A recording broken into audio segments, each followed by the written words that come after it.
To make an explanation comprehensible and academic, we sometimes need not only the skills and advanced vocabulary, but also logical structures. Logical structures can form the basis of an effective explanation. A logical structure also means that the notional relationships are more clear, and this serves as a more reliable reference for selecting a suitable explanation technique. Here, I will introduce 2 steps to a logical structure. First of all, clarify your thinking by writing down all the necessary and important details, and then structure those details logically by deciding which should be explained first and which should be explained later. So, once you have figured out a suitable and logical structure, all the other components can be filled in easily and quickly, and the audience will locate the target information more swiftly and efficiently. There are 4 steps for you to follow in an explanation. First of all, consider your audience. Understand the person to whom you will explain your subject. Put yourself in the shoes of people who don't know what you know. This will help you to simplify the explanation, and it will be better received. Once you've considered the audience, you must motivate the audience.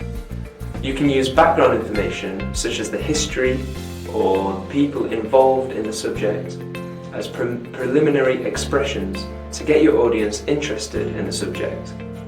Also utilize visual symbols such as pictures, graphs or figures, and this will also gain the interest of your audience. You should map out the relationships between notions or things that are explained.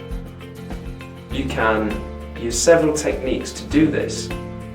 You can use the technique that we discussed earlier of analogy, but how the analogy works depends on how you perceive and analyze the relationships between the notions or ideas. Make sure that you give appropriate analogies.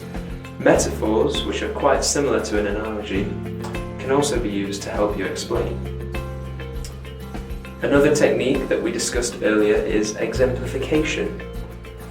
You should provide simple and familiar examples to facilitate readers' comprehension of complicated notions.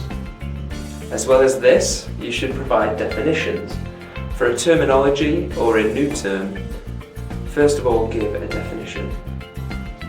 Also, remember to classify. Ideally, a classification will help illuminate a relationship between the similarities and differences of different points. Also, make a comparison. A comparison helps to convey information about different topics, and it shows what about each topic is unique and also how it is similar to different topics. Reiterate and repeat the important points. Before you finish your explanation, you can give a summary of what you have explained by repeating and highlighting the important points. This will help you and your readers recap and leave them a deep impression of what you have delivered through the explanation. Try this out when you're making an explanation in your academic writing. Remember, you must always write the explanation in a logical manner.